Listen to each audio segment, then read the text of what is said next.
All right. Hello, everyone. Welcome to the Millennials Are Old Podcast. And you know what? Without further ado, I'm not going to do a cheesy intro for once because we have an incredible guest on the show. I'm very excited to introduce Robert Shepard. How are you doing today, sir? Well, I am doing very well, and I am very excited to join you.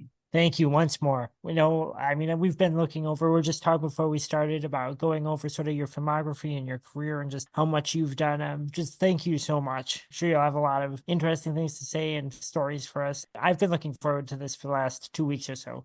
Well, I certainly as well, and I appreciate my friend Scott Galbraith giving us the link together. Yeah, Scott's been a great friend to the show. He has. For a long time now. And even though we weren't necessarily the best friend to him at first, he's been a very good friend to us since. I'll just say that. Yes, there are stories. Yeah. Oh, no.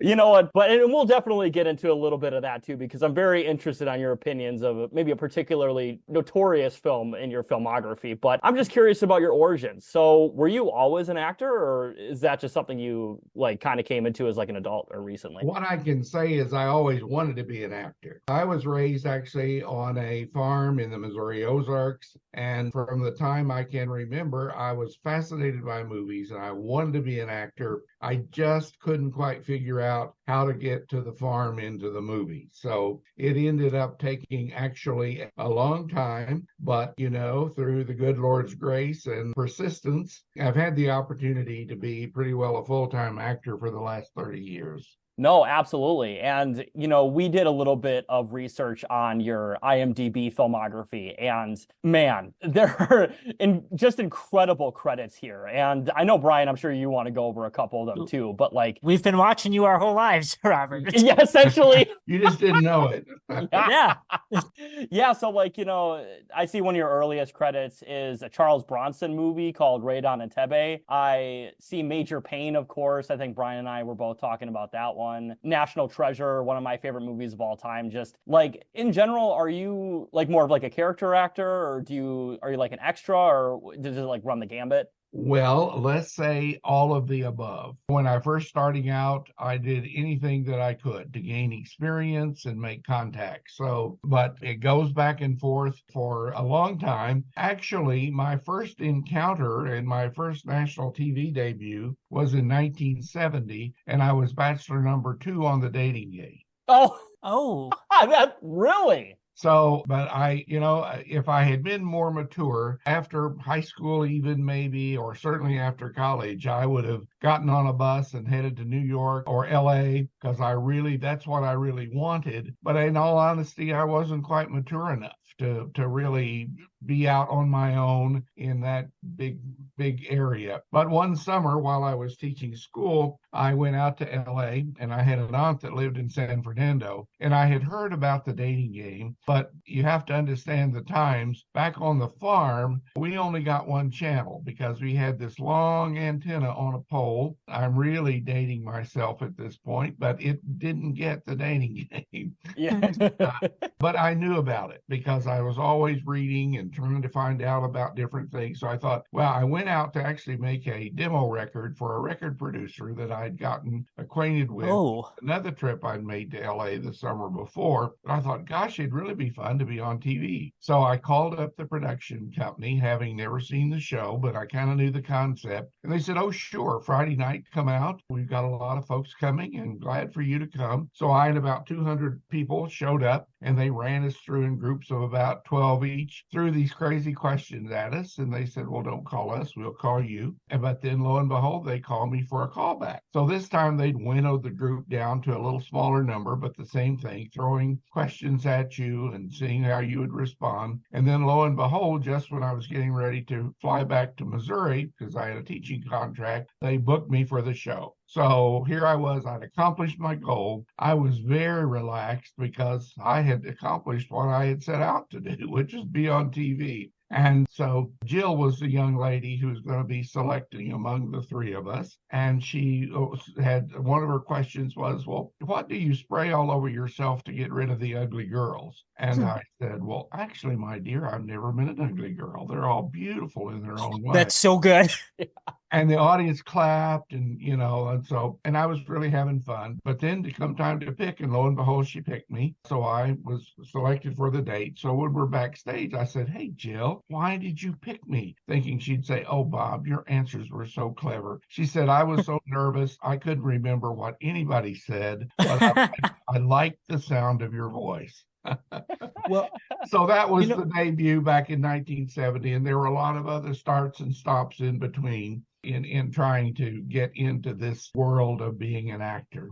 Well, what I've read about the dating game, I'm kind of an aficionado of, 60s and 70s television and pop culture. And you always read about it is that if you are selected, to be on it, if they give you the callback, it means that the producers of the dating game decided, Robert, that there was a sizable part of their female demographic that they wanted, that they were like, oh, they'll like this guy. Well, I hope that's it. I will tell you what I think, though. I think that they wanted to pick somebody that, regardless of the question, that you would be quick on your feet and answer, and they didn't want to have dead time. Oh, yeah. For sure. So that's what I always thought. But interesting, there's some guys like Tom Selleck and different ones that actually I don't think won the date. So you've come up on those guys in that way. Yeah. But I think their career took off a little quicker than mine did. Yeah.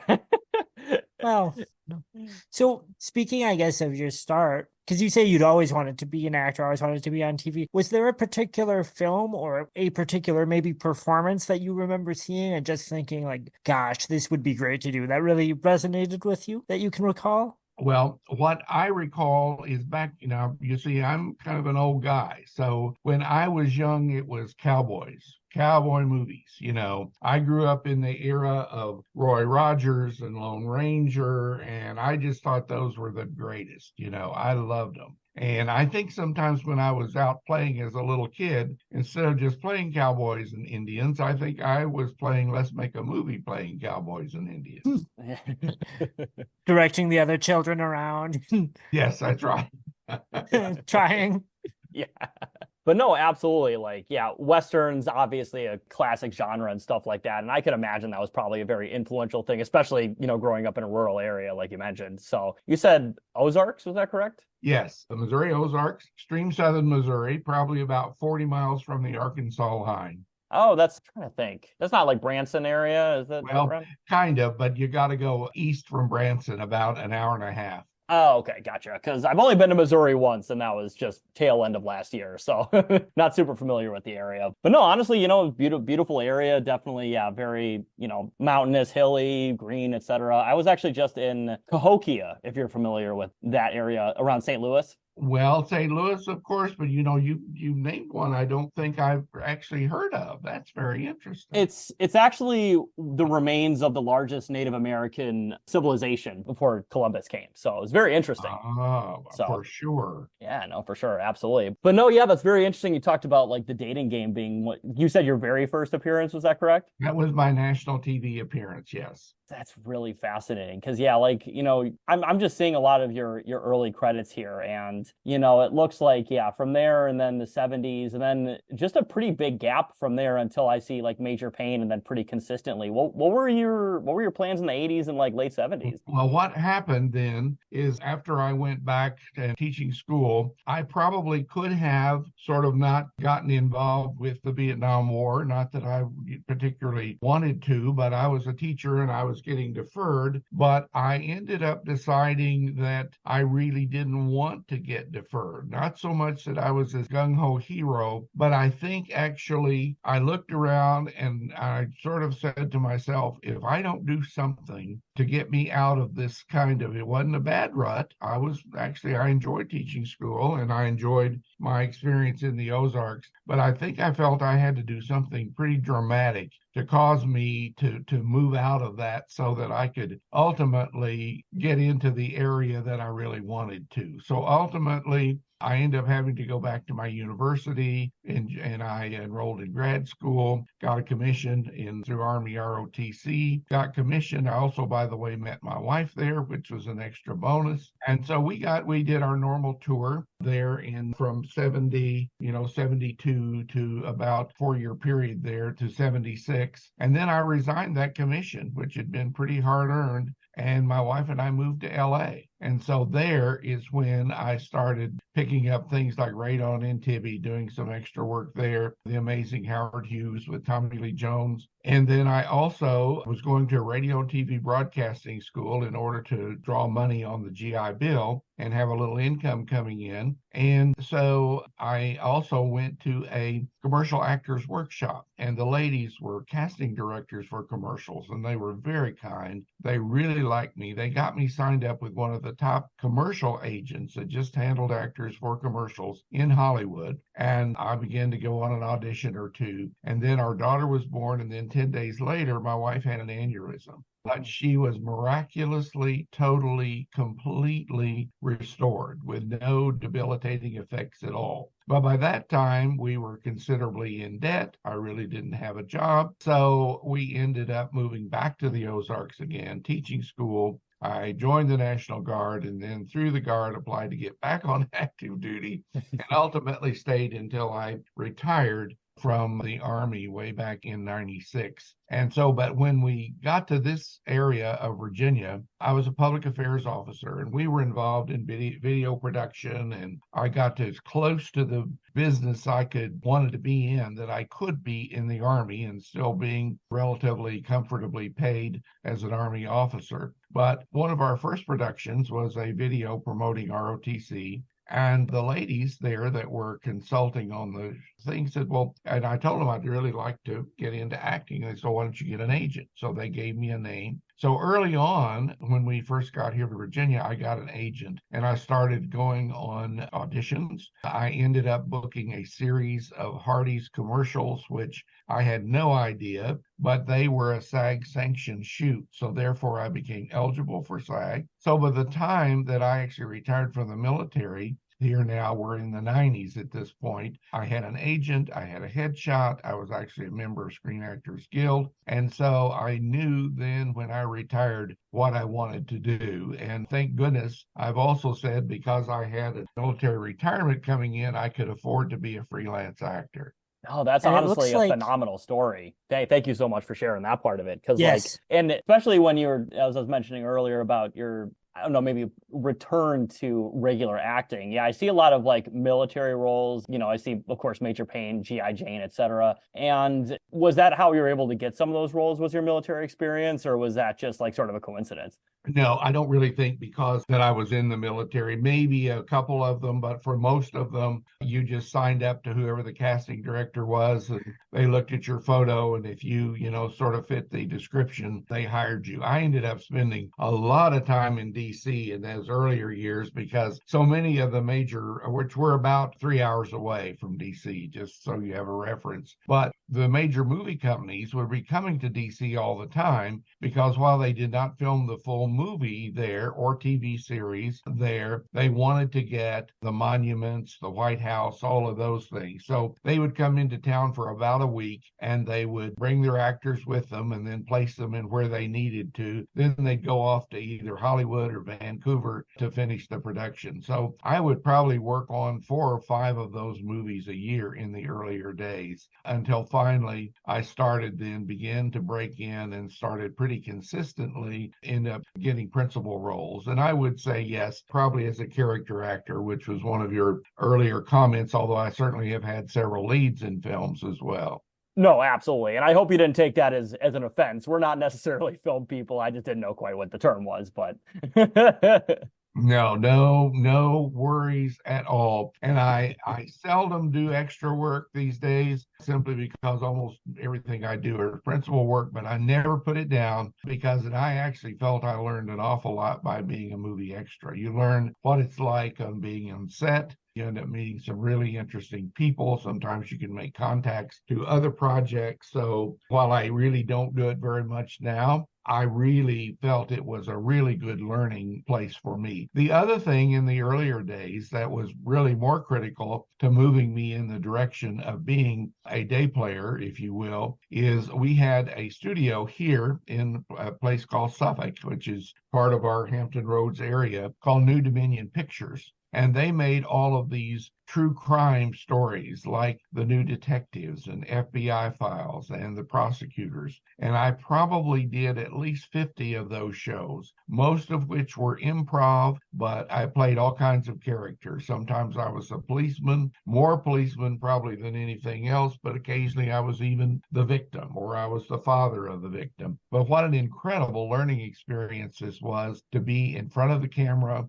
and portraying a character. So I really credit that a lot with helping me to sort of move on to sort of where I was able to get to as a result of that experience. And it looks like you've been, I mean, since the 90s now, you've been working steadily. One thing I was interested in is sort of one of the things that we talk about on the show a lot is sort of the passage of time and how it changes the way people look at media or how, some things get better or worse with age and things. But one of the things I wonder is, are there any changes in the work you've done that you've observed over that time? I was wondering if you'd noticed anything, any sort of developments in the way that the work is done, not necessarily that you're doing, but in the business itself. For the better or for the worse? Filming once you're on set, I really don't think that has changed. I think the primary thing that I notice now is that back in my earlier days, I would have to travel all over the country to audition in person for roles. So I would go to Philadelphia, I'd go to Pittsburgh, I would go to Wilmington, I would go to Richmond, I would go to DC, because everyone that they felt might be a person for that role, they wanted to see you in person. So the big change, which has really been for the better as far as wear and tear, is now almost everything we do, we film our own auditions here. I almost never now go in for an audition. I simply get the sides and film it and send it in. Interesting. Okay. Is that like a post-COVID development, or is that just simply just with the advancement of technology and stuff like that? I think that's COVID certainly probably might have helped it along, but no, that was going on even before COVID. Okay, interesting. Okay. Yeah, and like I said, I really just want to pick at some just individual roles here because I'm just extremely fascinated. So, Major Pain, I know I mentioned this movie a million times, but that was a movie that me and my dad used to watch all the time as a kid and stuff like that. And what was your experience on that film production in particular? Well, first of all, I worked probably 3 days, I would imagine. You remember, of course, when the different ROTC units come to compete, you know that section of the film? Yeah. Yes. Well, yes. So I was a military judge, but I was an extra. So if you look hard, you can see me. But the thing that got a close up was my foot. When the finally winning ragtag group finally comes out and performs, there's a cutaway to the judges sitting on the platform up there, and their feet are tapping. Mm-hmm. Yeah. So one of those tapping feet were mine. That's awesome. That is absolutely fantastic to hear. And, speaking of another military one, I see we got G.I. Jane on here. And, I'm sure as you're, well aware, Robert, I mean, that film made history by being featured in a joke that got Will Smith banned from the Oscars for 10 years. So that's pretty fascinating. Yeah.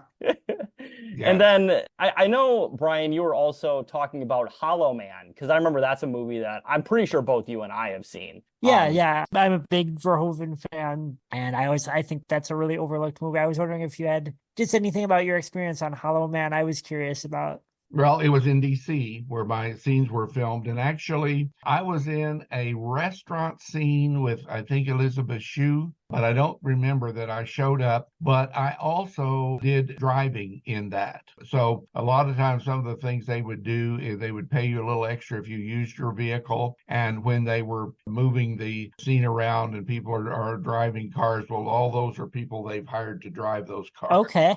So I was one of the drivers there, but I actually don't think that I ever really showed up, but it was all done completely up in DC, my scenes. Well, I'm gonna have to revisit that film, and I'll have maybe I'll pick you out there. Yeah.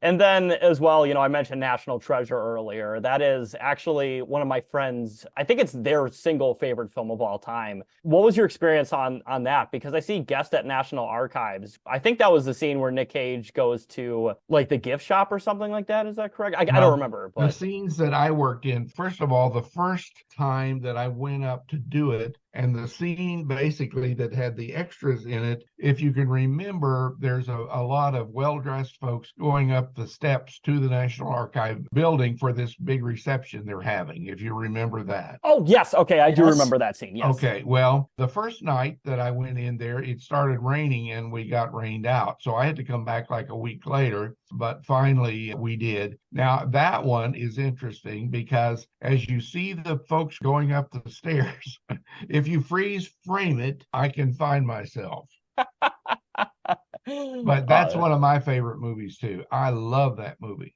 It's so good. Did you actually get to meet Nick Cage, or was that just No. not a thing? No. And of course, here's the deal. Now some people, and I don't want to put them down, but they don't know better, will just walk up to these stars, and if they aren't careful, they'll get kicked off set. But the normal protocol is extras really do not interact or bother the lead actors unless the lead actor happens to turn to them. And then if the actor does it, it's fine. But otherwise, you'd have a very good chance of probably getting relieved of your job if you end up going up and trying to meet. So the ones that I've actually tended to meet are those when I've ended up now moving into having principal roles. For example, one of my more interesting ones, I think, was a movie I did a few years ago called Permanent. And I work with Rainn Wilson from The Office. Oh, okay. And I end up I'm a college counselor, and he's gotten out of the Air Force to go back to school. And we have this really nice scene together. And he could not have been nicer. He was great. And we had a little break in filming. And I said to him, well, Mr. Wilson, I'm so happy to be able to do this movie, but I'll tell you who's really happy, and that's my kids, because they love you in The Office. And when we got done, he said, well, let's do a selfie for your kids.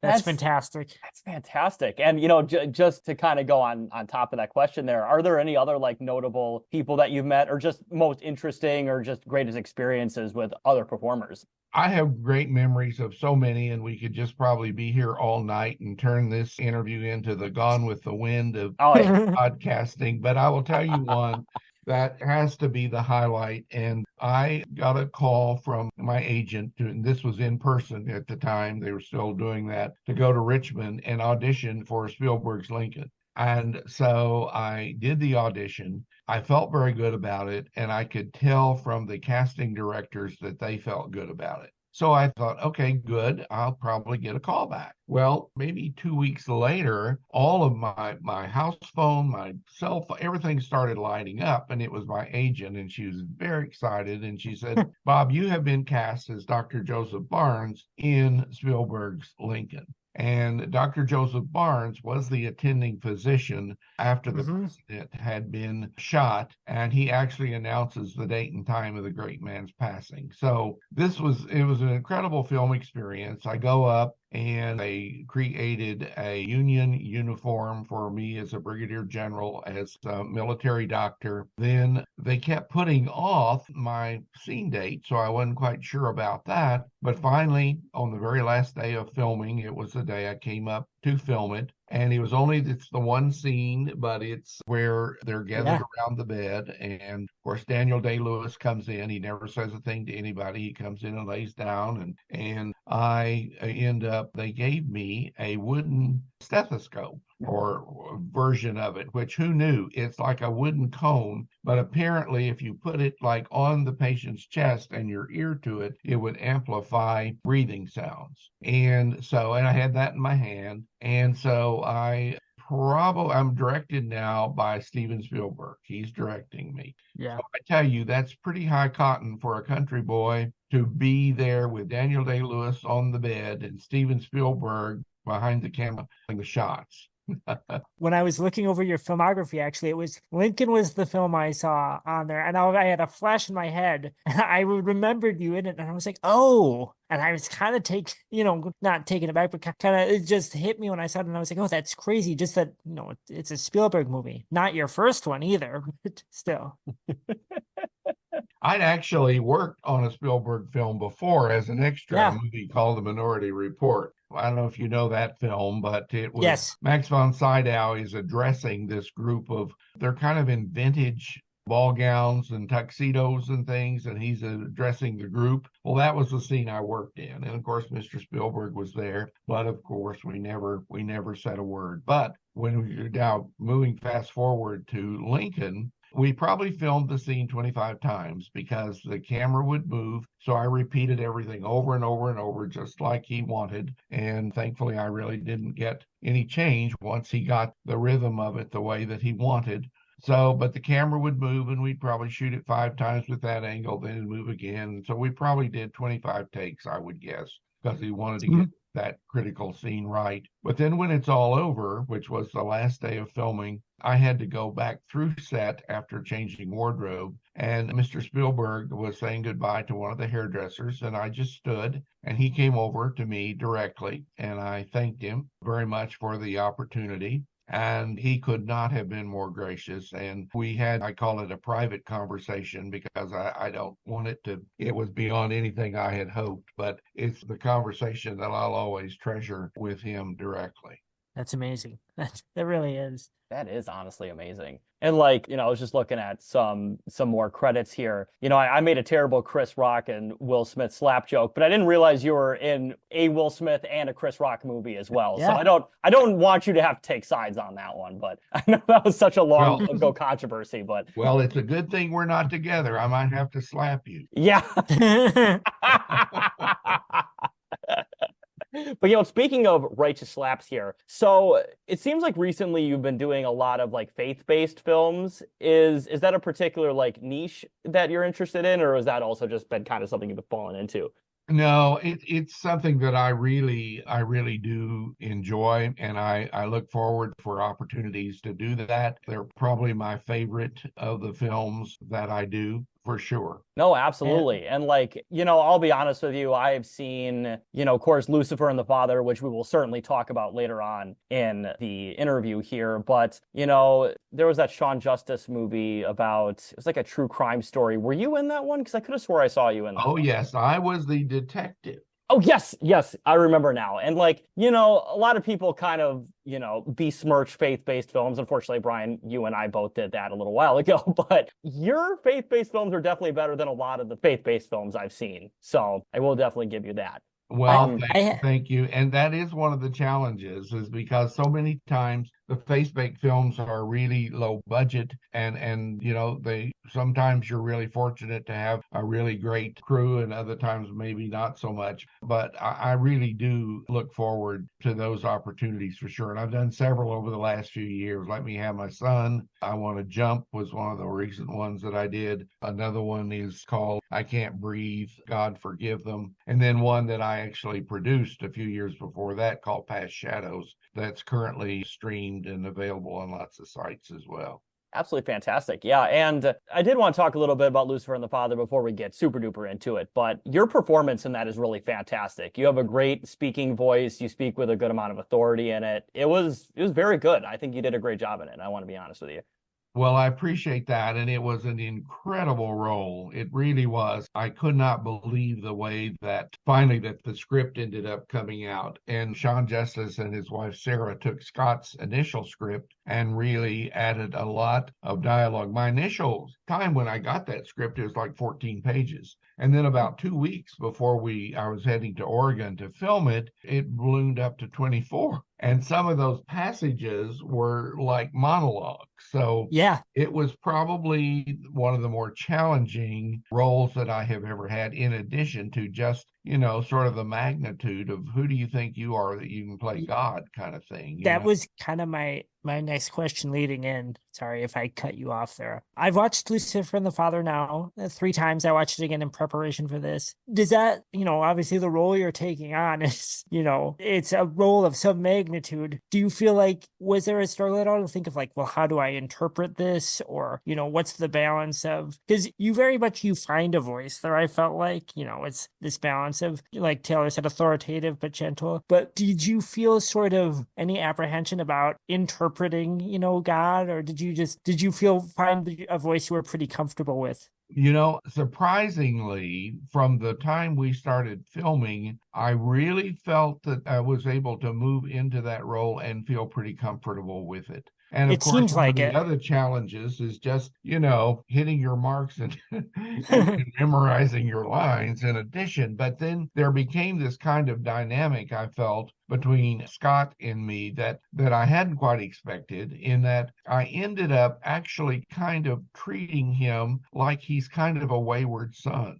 And that evolved, I think. That I hadn't anticipated. But when we would work those lines together, that's what I felt and came out. That even though he is my enemy, there was this fatherly instinct in dealing with him that I really felt as I was moving through that performance.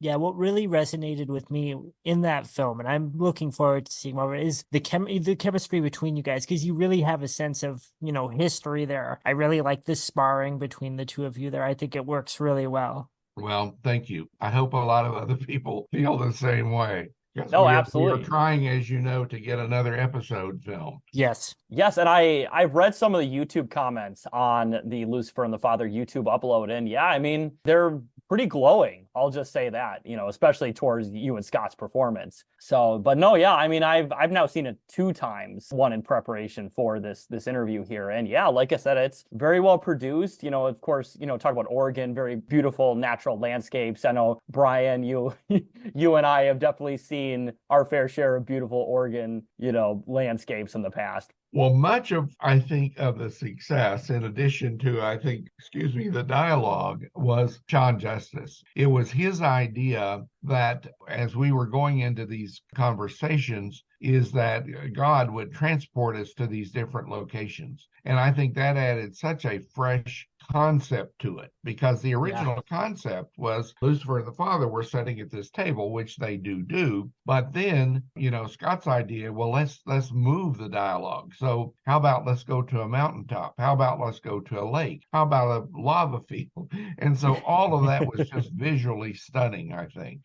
Yes, that's how probably my favorite scene in Lucifer and the Father is, when you and Scott are at, I guess a barren forest, and you're kind of disputing, who's reflected in that land. I think that's visually, it's really compelling to look at, but also the way that that's tied into the themes there. I just think it all comes together really well. That's my favorite example, I think, of the visuals reflecting the themes in there. Absolutely. And then also on top of it too, because I know Sean talked about it when we interviewed him and Scott, I want to say like summer of last year, but Scott has, a very high quality camera, you talk about low budget, et cetera, right? But like, he's got like a very, very high quality camera for quote unquote low budget film. So I think that helps it pop quite a bit as well. Exactly.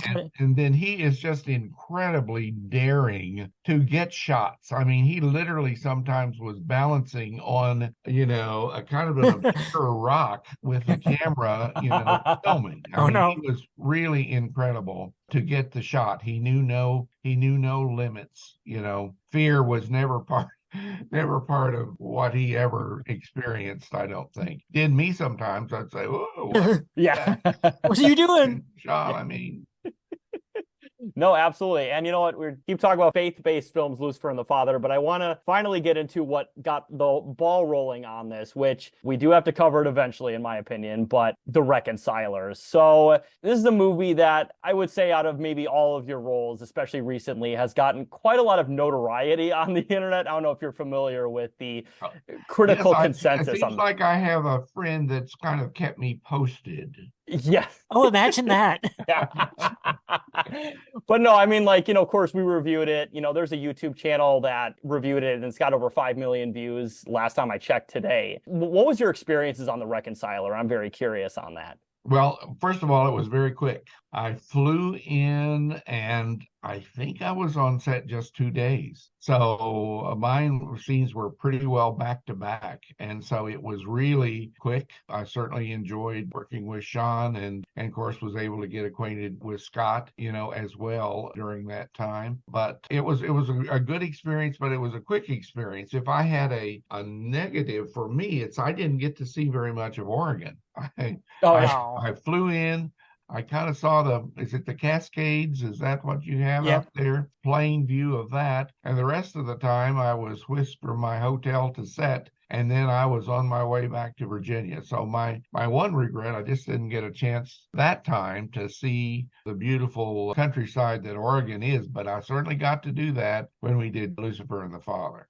The Reconciler, that wasn't your first time working with Sean, was it? Yes. It was. Very interesting. Yeah, I mean, and I don't necessarily want to go over all the negative details about the Reconciler because you seem like just an incredibly positive individual. But yeah, I mean, Brian and I were not necessarily the nicest people towards that movie initially. But I think, Brian, you and I agree now that, like, legitimately, even when I watched it, I loved the movie at first. Like, obviously, I had some negative criticisms about the movie itself, but it is a hilariously awesome movie. It's also one of the things I was thinking about when we talked with Scott. If you look at the other movies we've reviewed, they're all these massive movies. They're all these big studio movies that are made with a really broad budget in mind. And when I think back about it, I think, like, when that's kind of your milieu of what you're talking about, I sort of think it's not always accurate to review like a small independent film that's like a working film in the same way or the same context, which is part of why I like having you and Scott on, because you do represent, I think, like the side of, like, I don't know if you say Hollywood or the film industry that's like working, that are,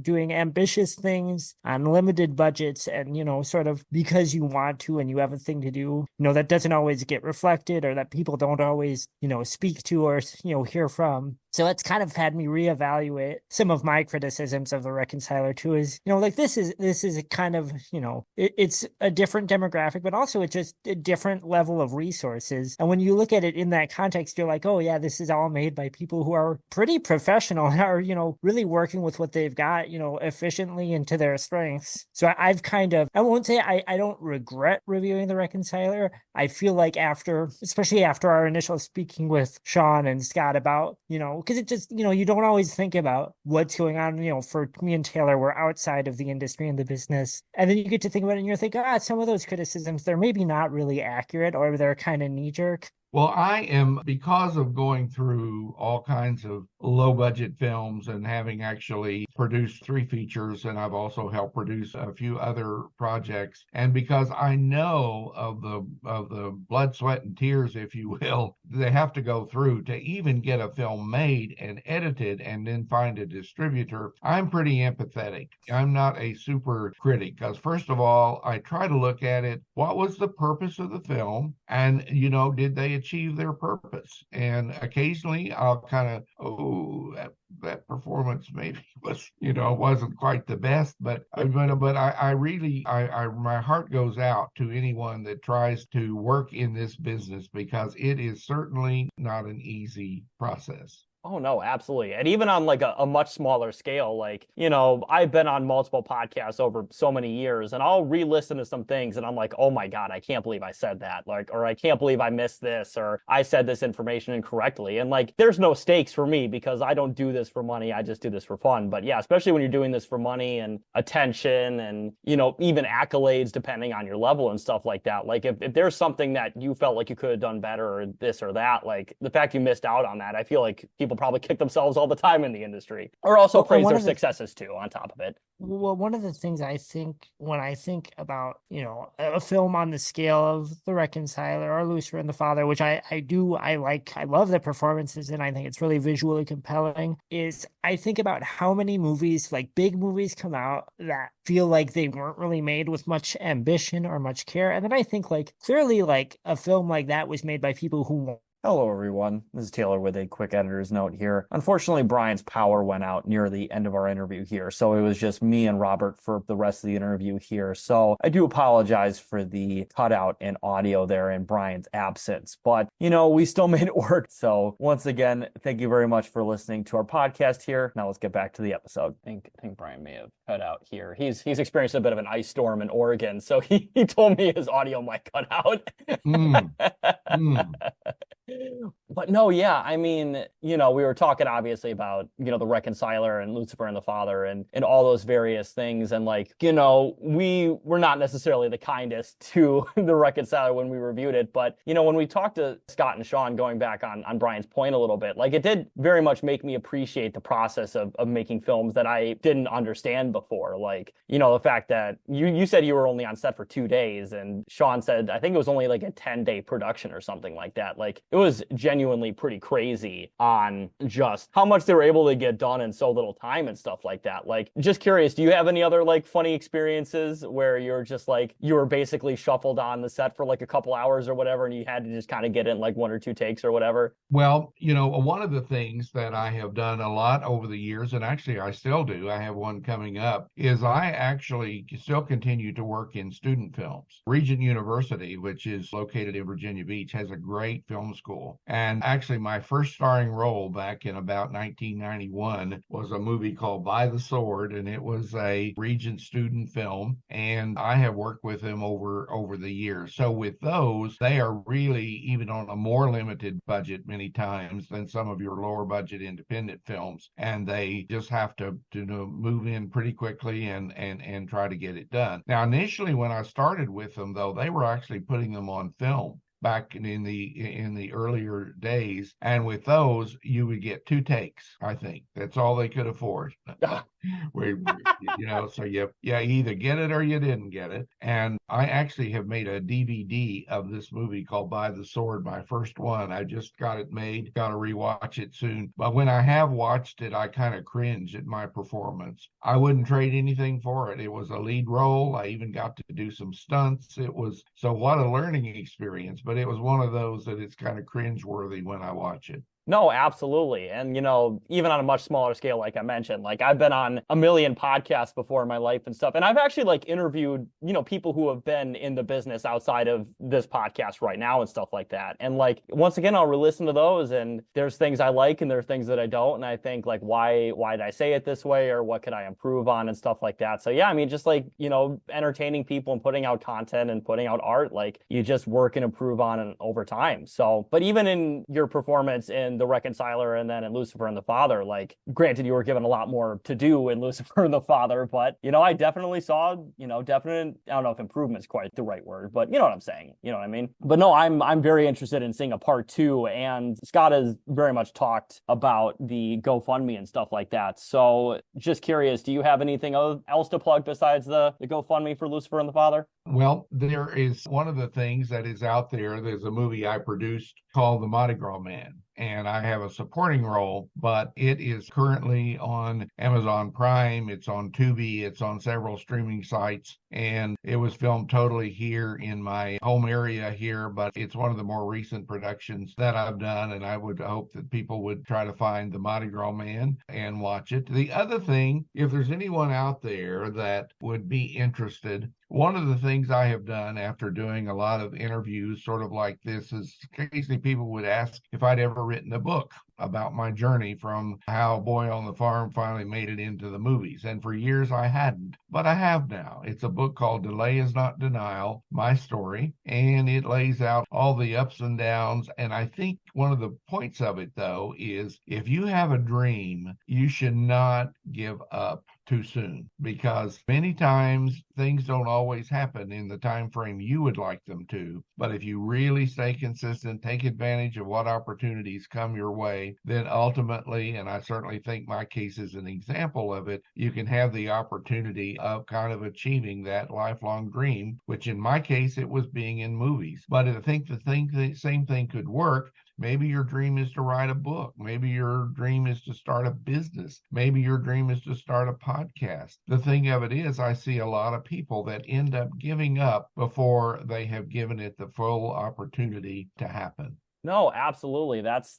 beautiful. And I would absolutely love to read your book. Is it a physical or ebook, or is it both? All the way from paperback to hard copy to it's an ebook as well. That's fantastic. We've, of course, been in a little bit of text and email correspondence this last week or so. But yeah, if you want to send me the link to those on the email, I will 100% put them in the episode description. And I probably will buy a copy of the book, to be honest with you, because whenever we have a guest come on here and offer something, I literally always buy it, like straight up. It's just a nice little piece of memorabilia from a good time. But yeah, unfortunately, with Brian disconnecting here, I don't have any further questions at the moment. Are there any last elaborations you want to go on before we disconnect here, good man? Well, one of the things that I think has been very interesting to me is that in many ways, the older that I am getting, it seems like the more opportunities there are. And I don't know if it's because one thing leads to the other, but I was counting up the other day and I feel very blessed. I have about 10 projects, looks like, lined up here over the next year or so that I have been cast in. So I feel very blessed about that, because that's one of the things I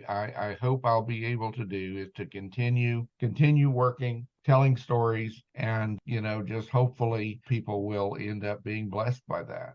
Absolutely, yeah. And you know what? Definitely in the future on your IMDb credits, which I've probably seen about half the movies on the IMDb credits, I would say I will look out for you next time in each of those movies that I'll rewatch. So, but yes, thank you very much, Robert, for coming on, and thank you very much for giving us your time. We really appreciate it. Well, you are very welcome, and it's certainly been my honor. And I'm sorry that we didn't get to say goodbye to your buddy, but I hope that everything's going well there in Oregon. Absolutely. And hope you're safe in Virginia too. And I promise I will not freeze to death here back in Wisconsin.